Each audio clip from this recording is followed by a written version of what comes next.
राधा स्वामी।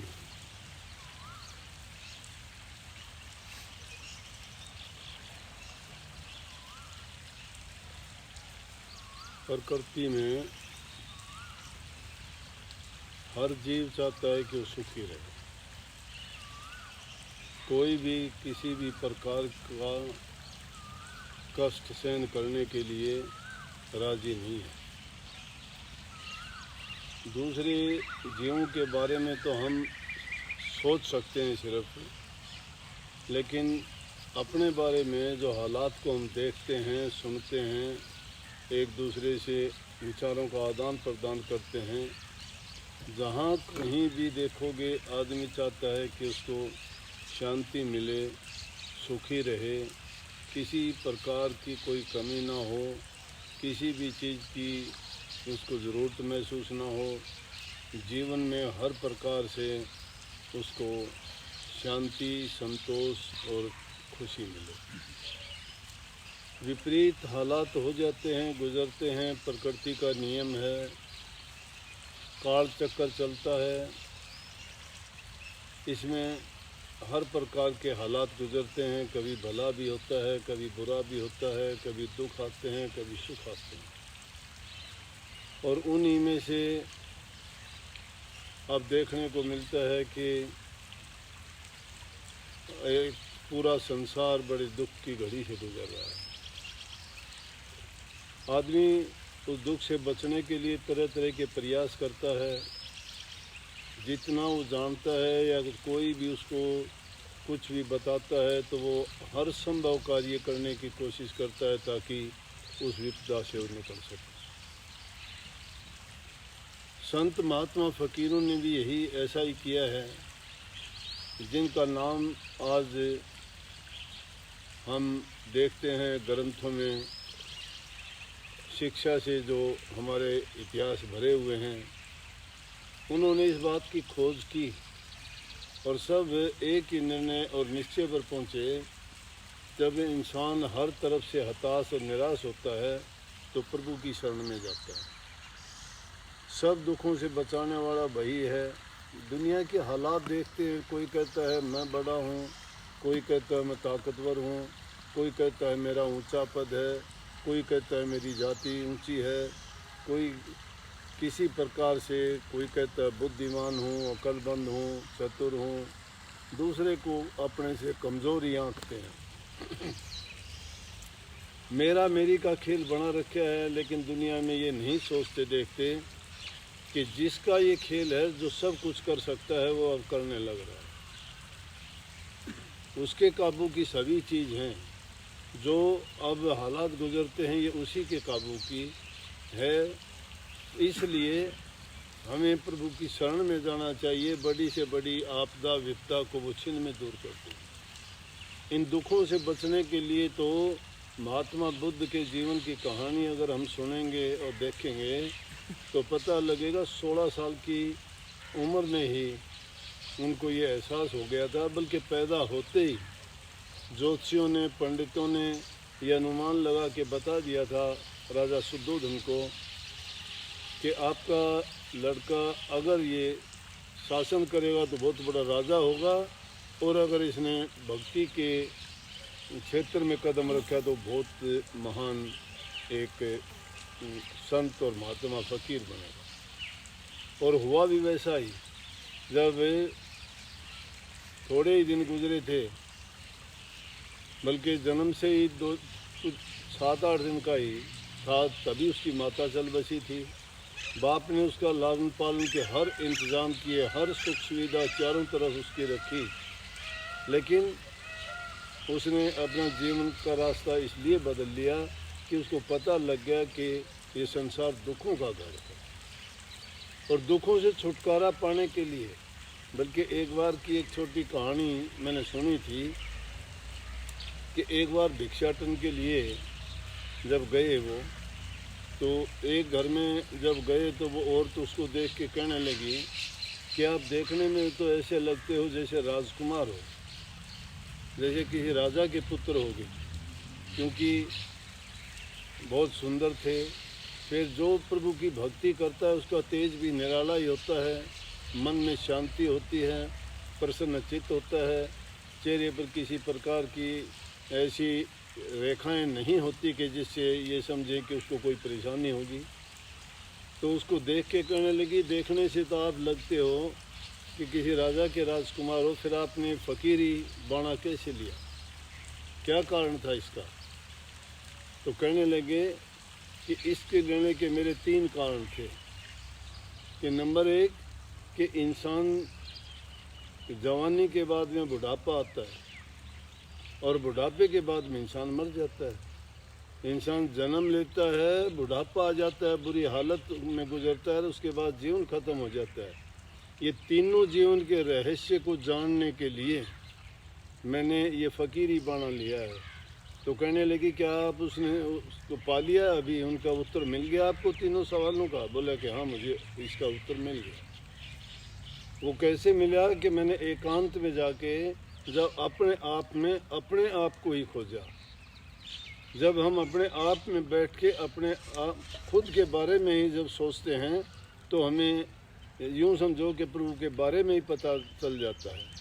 हमें अपने विचारों को अपने तक सीमित नहीं रखना चाहिए, बल्कि हमें उस प्रभु के बारे में ये सोचना चाहिए कि किस प्रकार से उन्होंने ये रचना की है, किस प्रकार का ये उसका जो 84 लाख योनि के जीव जंतु पशु पक्षी उन्होंने बना के, और इस रचना में हर जीव किस तरह से अपने जीवन को जीता है। और क्या सभी जीव इसी प्रकार से दुखी हैं, या दुखी होने के साथ साथ उनको कौन सी ऐसी चीज़ है जो उनको सुखी कर सकती है या इन दुखों से बचा सकती है? तो अंततः या आखिर में कहने लगे, मैं इस निर्णय पर पहुंचा हूं कि आदमी चाहे कहीं भी जाए, चाहे आदमी लाखों और कितने प्रयत्न कोशिश करे, दुनिया के चाहे उसको कितने भी सारे पदार्थ क्यों ना मिल जाएं, लेकिन अगर उसके पास प्रभु की भक्ति नहीं है तो वो यूं ही भटकता रहेगा, कभी भी उसकी तृष्णाएं नहीं बढ़ती हैं। अपनी चीज़ों पर जब खुद संतोष कर लेता है तो वही चीज़ें उसके लिए काफ़ी पर्याप्त हो जाती हैं, उसको ज़्यादा की ज़रूरत भी नहीं होती। इंसान इस बात को सोच के ही दुखी होता है कि मेरे पास ये नहीं है, उसके पास ये है, मैं ऐसा हूँ, वो वैसा है, लेकिन अपने कर्म को कोई नहीं पहचानता है। इंसान को अपना कर्म पहचानना चाहिए कि क्या दूसरा करता है मैं वैसा कर्म करता हूँ, क्या मेरे अंदर इतनी सामर्थ्य है, क्या मेरी इतनी लगन है। अब जब इंसान को दुख पड़ता है तो सबको याद करता है, लेकिन जब सुखी होता है तो सब कुछ भूल जाता है, अपने आप को ही सब कुछ मानता है। इसलिए स्वामी जी महाराज ने भी सार वचन की वाणी में इसी बात को बहुत अच्छे ढंग से कहा और बताया कि इंसान की ये हालत है, दुखों से डरकर कुछ कुछ लगता, गए दुख वो ही तुरंत फटकता। जब इंसान के कुछ दुख घेर लेते हैं तब तो वो उससे डरता है, और डर के क्या करता है, फिर परमात्मा को याद करता है कि प्रभु ऐसा करना, प्रभु मेरी ऊपर दया करना। आपने बड़ी बड़ी बातें याद करके कहता है, आपने उसका ये किया, उसका ये किया, मेरी भी संभाल करना, मैं भी आपका ही हूँ, मैं भी आपका ही बनाया हुआ जीव हूँ, मैं गलती करता हूँ। फिर सारी बातों को याद करता है, लेकिन जब वो वक्त चला जाता है फिर भूल जाता है। फिर क्या करता है, फिर उस भूल में फड़कने का मतलब है फिर भाग जाता है, फिर वही दुनियादारी के कारोबार में उलझ जाता है। लेकिन उसमें भी उलझने का कारण क्यों है? क्योंकि माया भी प्रभु की रची हुई है, काल भी परमात्मा का रचा हुआ है, हम भी उसी के रचे हुए हैं। तो सब जब उसी के रचे हुए हैं, उसके दो दरबार में सबके लिए समान कानून है, समान नियम है, वो सब पर कृपा और दया करते हैं, लेकिन कृपा का पात्र सबसे नहीं बना जाता। जो उनकी कृपा का पात्र नहीं बनता है, जो उन पर श्रद्धा विश्वास नहीं लाता है, तो वो किस पर कृपा करें? उस इंसान पर दया की जाती है जो दया का पात्र होता है और दया के लिए कामना करता है, इच्छा करता है, उसके लिए वो याचक बन के जाता है, तो प्रभु के द्वार से कोई भी खाली नहीं जाता। और जब भी चाहे कितनी से बड़ी समस्या आए, ना इंसान के बस की है और ना किसी और किसी के बस की है। जब भी वो काम होना है उसकी इच्छा से ही होना है। अगर रोग बीमारी है, वैद्य हकीम के द्वारा वही काम करेगा। अगर आपको और किसी चीज़ की ज़रूरत है तो भी उसी ने काम करना है।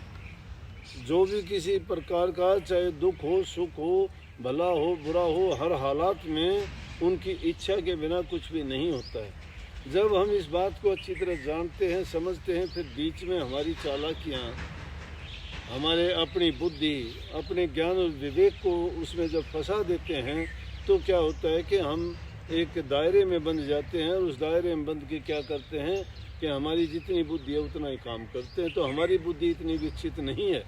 इसीलिए संतों महापुरुषों ने कहा कि अपने आप को अपने से ज़्यादा बुद्धिमान के हवाले जब कर दोगे, उनकी शरण और ओट में जब चले जाओगे, तो तुम्हें वो उस सागर का रास्ता बता देंगे जिसमें जाके जिस प्रकार सारी नदियाँ समा जाती हैं।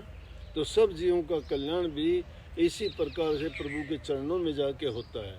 चाहे वो कोई भी किसी भी योनि में हो, चाहे वो कहीं भी किसी भी प्रदेश का क्यों ना हो, उसके ना उनकी कोई जाति है, ना उनका कोई धर्म है, ना उनका कोई वर्ण है, वो तो सब के लिए समान उन प्यार है, सब के लिए समान उन पर दया और कृपा है। लेकिन जो अपनी जितनी कृपा लेना चाहता है, जो एक बार भी उनकी झलक पा जाता है, तो उसके ये संसार के जितने संबंध, बंधन और उनकी संसार की चीज़ें जो उसको आकर्षित करते हैं अपनी ओर, उनसे वो बरी हो जाता है। उन चीज़ों की ओर उसका ध्यान हट जाता है। उसको पता लगता है ये चीज़ें क्षणिक हैं। देखते यही तो गौतम बुद्ध का ये था कि उसने देखा, पूछा कि सारथी से, एक दिन जब निकला बाज़ार में से, उसने देखा एक आदमी को, बोला कि वो आदमी बूढ़ा था। बोला कि ये आदमी ऐसा क्यों है? बोला कि हर इंसान के साथ ऐसा टाइम गुजरेगा, ऐसा बूढ़ा हो जाता है टाइम के साथ। आगे जाके देखते हैं तो एक बीमार है, सड़क के किनारे है, उल्टियाँ करता है, कोई संभालने वाला। बोला इसको क्या मेरा रोग लग गया कि बीमारी के कारण देखो मुश्किल से सांस ले रहा है। उसको बेचारे को बड़ा बुरी हालत में देख के और उसके मन में चिंता हुई। आगे जाके देखता है तो एक मुर्दे को लेके जा रहे हैं। बोला कि ये न, बोला कि अंत टाइम आ गया, अब ये इसका जीवन लीला खत्म होगी। फिर बोला कि ऐसे जीवन से जीने का फ़ायदा क्या? ऐसी चीज़ कौन सी है कि जिसके कारण ये सारी घटनाएं घटती हैं? कौन घटाता है, कौन बढ़ाता है, कौन पैदा करता है, कौन ख़त्म करता है? तो उसकी खोज के लिए जब वो निकले थे, आज उसी महात्मा बुद्ध का देखो पूरी दुनिया में डंका बजा हुआ है। वो नेपाल में लुम्बिनी नामक गांव में पैदा हुए, और आज देखोगे तो पूरी दुनिया में, हालांकि उनको कितने 5000 से भी ज़्यादा साल हो गए हुए, लेकिन पूरी दुनिया में आज भी उम्मत फैला हुआ है। और उनके द्वारा जो प्रचारित धर्म, सच्चाई, ईमानदारी, प्यार, अहिंसा की बातें बताई गई थी, उन बातों का यही सार है। उन्होंने कहा कि संसार दुखों का घर है, दुखों से छुटकारा पाया जा सकता है, और दुखों से छुटकारा पाने के लिए उन्होंने कहा कि अष्टांग योग है। अष्टांग योग में शुद्ध वचन, शुद्ध आचरण, शुद्ध खान पान, शुद्ध अच्छी संगति और शुद्ध वचन, और उनमें जितनी भी सत्यता की, धर्म की और ईमानदारी की बातें हैं, उन सब को 8 भागों में बांट के इंसान के लिए बता दिया कि इन चीज़ों पर जो आदमी चलता है और अच्छा आचरण अपनाता है, वो फिर निर्भीक और निश्चिंत हो जाता है। चाहे वो उसमें रोग आओ, बीमारी आओ, मौत भी अगर आती है तो भी नहीं घबराता है। क्यों? उसको पता है कि जीवन की आखिरी सत्य यही है कि हर इंसान को जाना पड़ता है। लेकिन जैसे हालात जब गुजरते हैं, जिसमें देख के कि कहते हैं अब ये हो गया, अब तूफान आ गया, अब आंधी आई, अब ये कोई रोग बीमारी आई है, जिसके कारण घबरा जाते हैं। जितना काम उन्होंने, परमात्मा ने करना उतना करना है, लेकिन हमें उसके लिए सावधानी के साथ रहना है कि ये नहीं मूर्खता की बात सोच लें कि ऐसा तो होना ही था, कि उससे बचा जा सकता है या नहीं बचा जा सकता। बचा जा सकता है। एक आदमी जानबूझ के किसी मुसीबत को मोल ले लेता है, एक आदमी उससे अगर दूर से निकलता है तो मुसीबत से बच जाता है।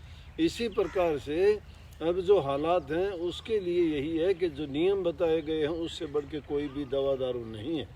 ये भी एक प्रभु की ओर से परीक्षा की घड़ी है कि उसमें वो जांचते हैं कि कितने लोगों में संयम है, कितने लोगों में धैर्य है, कितने लोगों में एकता है। जब तक हमारे अंदर एकता है तो ये कोई चीज़ मायने नहीं रखती, हम इसको भी हरा देंगे। एकता में ताकत है।